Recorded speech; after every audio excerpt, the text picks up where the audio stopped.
What is up, everyone? Welcome back to another video today, and in this video we are doing the 56th installment of Random Model Airports. Today we're going to be doing the San Antonio International Airport. Thank you to Grants Aviation for suggesting this airport. If you have any new suggestions for new Random Model Airports, please leave them in the comments below. Now, this is an airport that I have pre-selected, and what I mean by that is I have planned this out for a couple of months where I wanted to do San Antonio within this particular month of May because of a very special thing that's happening actually on the day that this video is coming out. So by the time that this will come out, I'm sure we'll have plenty of spotters in that area. They'll be ready to head out to the airport and see what's going on. But first, let's talk about some history, and then I'll go over some of the new services, which is where some more important information will come out. So this airport began as Alamo Field in the 1940s, and its usage was started with the United States Army Air Forces during World War II. Braniff was the first to serve this airport in 1943, only fitting because we're within the state of Texas. The current name of San Antonio International Airport was adopted all the way back in 1944, so it hasn't changed with name-wise since. A new concourse was built in the mid-1960s for the Hemisphere 68 event that took place in San Antonio, basically like a World's Fair event. I know they also had another structure built within San Antonio. I'm trying to think of the name of it right now, but it's not coming to me. When I go in to edit this video, I'll pop up a photo of it if I can find one, and the name of it as well. And then as we head into the 1970s, Southwest Airlines chose San Antonio as one of the 3 original destinations for their network in 1971. So Southwest began as an intrastate airline within Texas, and then over time, with stuff like the Wright Amendment being repealed and, taken back, they were able to expand outside of Texas, and now they are a nationwide carrier like they are today. And then San Antonio had a brief status as a focus city a couple of times. United had one here in 2006 with Trans-States Airlines. So you had like little Embraer regional jets coming here. That only lasted a few months before they ended that experiment. ExpressJet also labeled San Antonio as a focus city within the years of 2007 and 2008. Then we had a closure of Terminal 2, the original one. That closed in 2010 and was demolished shortly after. That area is just now like a surface lot. I believe they use it now for a mixture of additional vehicle parking and also some hard stands for aircraft. And then, most importantly, the first transatlantic flight for the city of San Antonio is going to begin today, May 17th of 2024. So let's take a look at the new services that are coming to San Antonio. American Airlines will have seasonal service to Philadelphia begin on June 5th, and then Condor Airlines will have their new service to Frankfurt, Germany begin on May 17th. It'll start out as a thrice weekly service, and it will be operated on the very lovely Airbus A330neo. Southwest will have new service to Burbank on June 4th. Spirit will begin service to DFW on July 10th, so they'll be competing with American Airlines on that route. And then we have Viva Aerobus. They are beginning a new service to the airport code TRC. I'm not sure how to pronounce the city name. I won't try to butcher that. That will begin on June 1st. And there we go. That's all of our important announcements and history information for San Antonio. So let's get started over here with Frontier and work our way around that way. Starting off at Gate Alpha 2, we have this Frontier Airbus A320neo. This aircraft arrived in from Denver as Flight 2356 at 8:03 a.m. ahead of a scheduled 8:20 a.m. arrival. Nice lineup of Delta Airbuses up next. We'll start off with this A320 that came in from Atlanta as Flight 2009. This arrived in at 3:31 p.m. ahead of a scheduled 3:35 p.m. arrival. And then right next to that, we've got this wonderful A319. This came in from Detroit, or DTW, or DT Dubs, whatever you want to call it, as Flight 1432. This arrived in at 10:53 a.m., a bit behind a 10:51 a.m. scheduled arrival, so just a 2-minute delay for this aircraft. And then the last of our Delta aircraft here, we've got this A321. This came in from Atlanta as well as Flight 1316 at 11:12 a.m. ahead of a scheduled 11:17 a.m. arrival. And here she is, ladies and gentlemen, the brand new Condor service. Now, you'll note that I have no aircraft information for this flight because I'm recording this ahead of the inaugural, so I'm not 100% certain as to where Condor is going to park. I've heard some sources say that it will be at Gate B7 because I think that is a wide-body gate, but then the San Antonio Airport website reports that Condor will use Terminal A. So I have it here at Gate A6 because I know airlines like Volaris will use it for their operations, so I think this will be like an international gate. It may also be equipped as a wide-body gate as well, but just for the sake of consistency with what the airport is reporting, I have put Condor right here at Gate Alpha 6 with my lovely green livery that I have from Gemini Jets. Now, I remember when this service got announced last September in 2023, I was really surprised by this because I had heard some rumors floating around that San Antonio was going to have a big announcement for a new service, and immediately everybody was just saying that it was going to be Condor, and there we have it with the announcement the next day, and sure enough, it's Condor from Frankfurt. So this service is going to be a 3 times weekly service. On Mondays, this will leave San Antonio at 10:05 p.m., and then it will arrive at Frankfurt at 3:20 p.m. the next day. And then for the flight into San Antonio, it will leave at 3:40 p.m. in Frankfurt, and then arrive at San Antonio at 8:05 p.m. All these times are in local time for both San Antonio time, which would be Central Time here in the U.S., and then Frankfurt for, I don't know which time zone. I think it's like Central European Time or something, if I remember correctly. And then on Wednesdays and Fridays, this will leave San Antonio at 8:25 p.m. and then arrive at Frankfurt at 1:40 p.m. the next day. And then in the inbound flight, it will leave Frankfurt at 2 p.m. and arrive at San Antonio at 6:25 p.m. 10 hours and 15 minutes for the outbound flight to Frankfurt, and then 11 hours and 25 minutes for the flight inbound to San Antonio. A flight longer heading westbound because of the jet stream, so you'll be encountering some pretty strong headwinds flying west.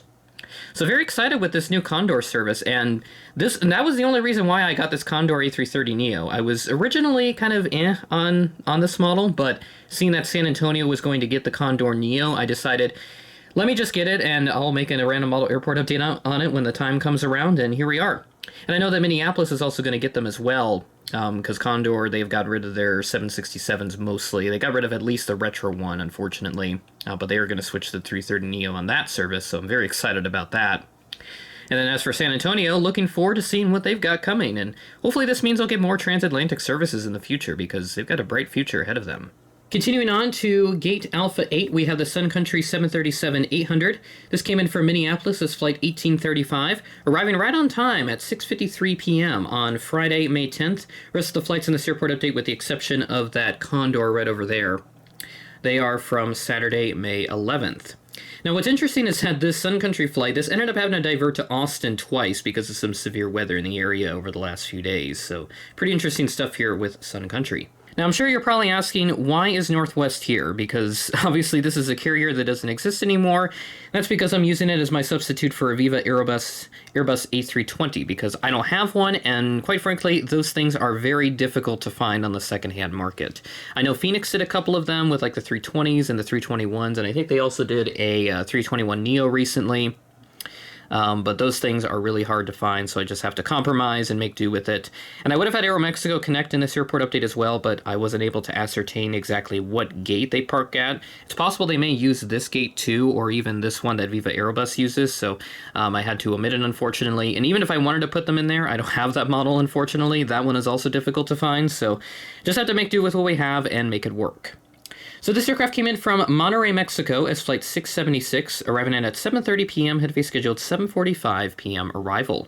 Next up at Gate Alpha 12, we have the Southwest 737-800, coming in from El Paso as flight 1681, arriving in at 1:40 p.m., had to be scheduled 1:55 p.m. arrival, Last of our Southwest aircraft at Gate Alpha 16, we have the 737-700 that came in from Houston Hobby as flight 2277. This arrived in at 7:06 p.m., had to be scheduled 7:35 p.m. arrival. And then one of the things that you'll notice too is my lovely Volaris A321neo finally making an appearance in an airport update. Been a while since I've even had this model on my channel, and one of the main reasons is because this nose gear got snapped off when I first got this model like 3 years ago. I bought it as scratch and dent, and it was completely destroyed. It was really unfortunate to see this model come in so many pieces, but here it is, finally having it in an airport update, and this would occupy Gate Alpha 6, but obviously Condor is taking up that gate right now, so I just have it taxiing in. This came in from Guadalajara as flight 1750, arriving in delayed at 9:11 a.m. from a 9 a.m. scheduled arrival, so delayed by 11 minutes. Moving over to Spirit, we've got this A320neo at Gate Alpha 17. This arrived in as flight 1717 from Orlando International, how fitting for the gate number that it's at. This arrived in at 4:11 p.m., have a scheduled 4:18 p.m. arrival. Next to that, at gate Alpha 15, we have this JetBlue A220-300 coming in from Boston as flight 1565. This arrived in at 10:08 a.m. ahead of a scheduled 10:14 a.m. arrival. Our last aircraft at the A gates here at gate Alpha 13, we have the Southwest 737 MAX 8. This came in from Los Angeles as flight 2678 at 5:54 p.m. ahead of a scheduled 6:15 p.m. arrival.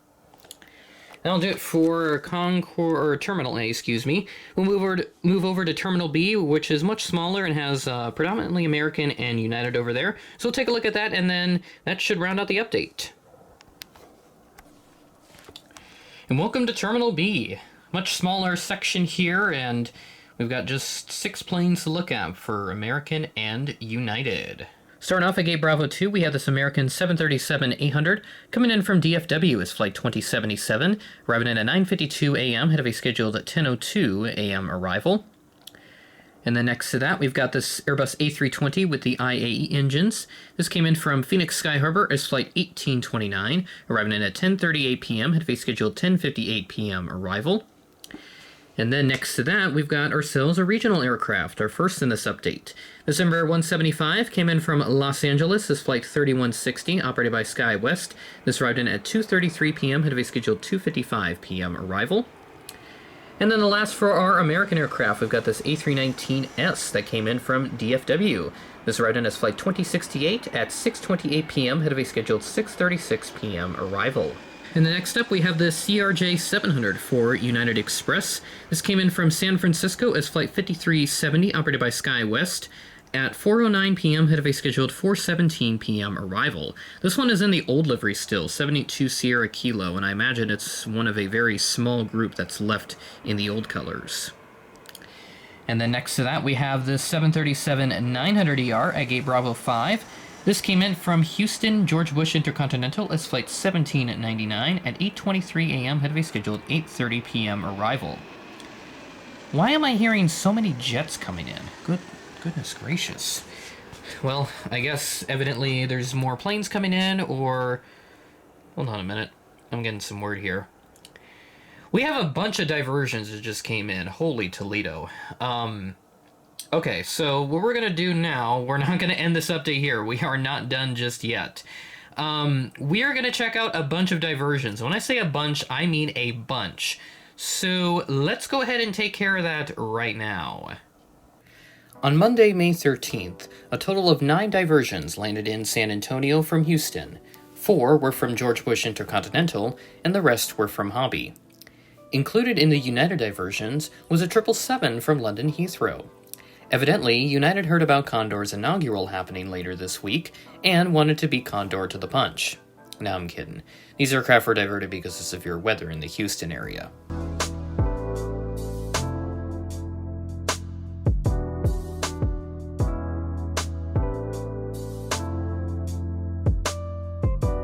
Also included in the Southwest diversions was one of 2 remaining Canyon Blue planes. Both are Dash 700s, and the livery is expected to be retired from the fleet very soon, so catch them while you still can. The only Canyon Blue plane that will remain after these 700s are gone will be the Canyon Blue Retro MAX 8.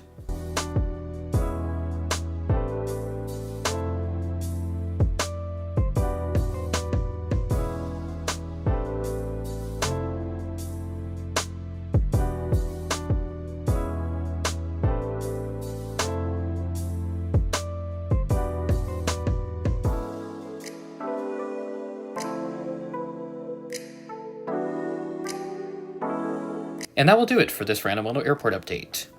Huge thank you goes to Grants Aviation for suggesting this airport. If you have any new suggestions, please leave them in the comments below. That will do it for our Random Model Airport slate for the month of May, with a total of 3 installments this month, considering the fact that we had 5 Fridays here in May. As we head into June, we'll return to just 2 monthly airports, since the Random Model Airport series has been upgraded to a twice-monthly frequency. Very excited about the future of this series, and will continue to knock out all of your guys' suggestions, so keep them coming. With that being said, that is the end of the video. Thanks for watching, and I will catch you in the next video.